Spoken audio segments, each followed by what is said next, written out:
अब से 9 महीने पहले 5 अगस्त 2024 को मोहम्मद यूनुस लोकतंत्र के नाम पर बांग्लादेश की गद्दी पर बैठे।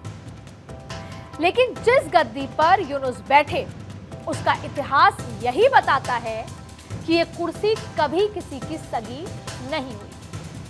खैर, आज हम बात बांग्लादेश के इतिहास की नहीं कर रहे बल्कि उसके भविष्य की कर रहे हैं। मोहम्मद यूनुस के भविष्य की करेंगे और ये बताने वाले हैं कि पाकिस्तान पर चल पड़े बांग्लादेश का मुस्तकबिल क्या है।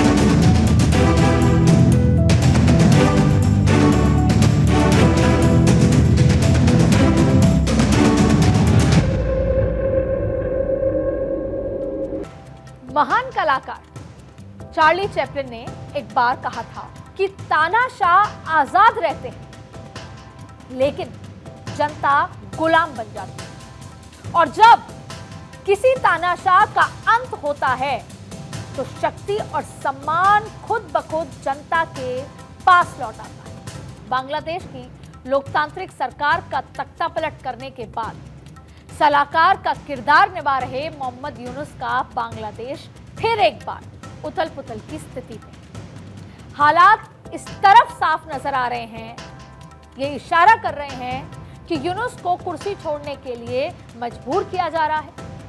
माना यह जा रहा है कि वो दिन दूर नहीं जब यूनुस को सरेंडर करने के लिए मजबूर होना पड़ जाए। और आज यूनुस के इसी संभावित सरेंडर का हम विश्लेषण कर रहे हैं।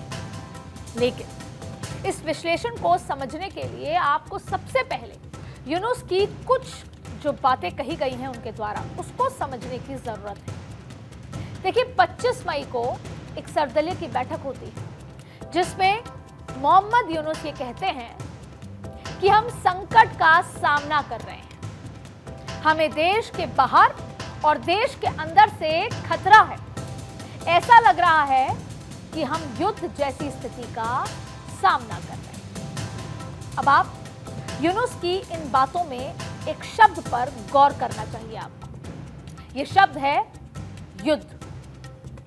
बांग्लादेश के किसी भी बॉर्डर पर बड़ा तनाव नहीं है, फिर भी यूनुस ने युद्ध जैसे शब्द का इस्तेमाल किया। अब यूनुस को बांग्लादेश में युद्ध जैसे हालात क्यों नजर आ रहे हैं, और जाहिर तौर पे ये बात आपके मन में भी उठ रही होगी, ये सवाल आपके मन में भी आ रहा है, तो इसका जवाब हम आपको दे देंगे। सच्चाई तो ये है कि यूनुस बांग्लादेश के अंदर विरोधी शक्तियों से युद्ध का इशारा दे रहे हैं। ये वो शक्तियां हैं जो लगातार यूनुस पर कुर्सी छोड़ने का दबाव बढ़ा रही हैं, और बांग्लादेश के अंदर इस वक्त की बात करें तो यूनुस को कुर्सी छोड़ने के लिए मजबूर करने वाली 3 सबसे बड़े किरदार सामने नजर आ रहे हैं। बांग्लादेश के अंदर यूनुस को सबसे बड़ी चुनौती देने वाले किरदार है वहां के आर्मी चीफ वकार, जो लगातार बांग्लादेश में चुनाव कराने की मांग कर रहे हैं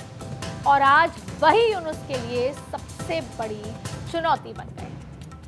यूनुस के सामने दूसरी बड़ी विरोधी शक्ति है खालिदा जिया। उनका राजनीतिक दल बांग्लादेश नेशनलिस्ट पार्टी, ये वो दल है जो यूनुस के खिलाफ मोर्चेबंदी पर लगा हुआ है।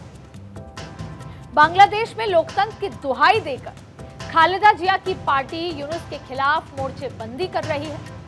और तीसरा सबसे बड़ा चैलेंज शेख हसीना और उनकी पार्टी आवामी नेशनल लीग। तख्ता पलट के बाद से शेख हसीना बांग्लादेश की सरहदों के बाहर है, जिससे बांग्लादेश के लोगों में हसीना को लेकर सिंपैथी बढ़ रही है, और हसीना के लिए सिंपैथी यूनुस के लिए बड़ी मुश्किलें खड़ी कर रही है। यानी यूनुस ना सिर्फ राजनीतिक मोर्चों पर घिरे हुए हैं, बल्कि उनके अपने ही देश में उनकी अपनी सेना भी उनके खिलाफ खड़ी हो रही है। सेना ना सिर्फ बांग्लादेश में चुनाव टालते यूनुस से नाराज है, बल्कि एक कॉरिडोर के फैसले के बाद भी यूनुस के ऊपर नाराजगी बढ़ गई। एक कॉरिडोर के फैसले ने भी यूनुस को मजबूर कर दिया है।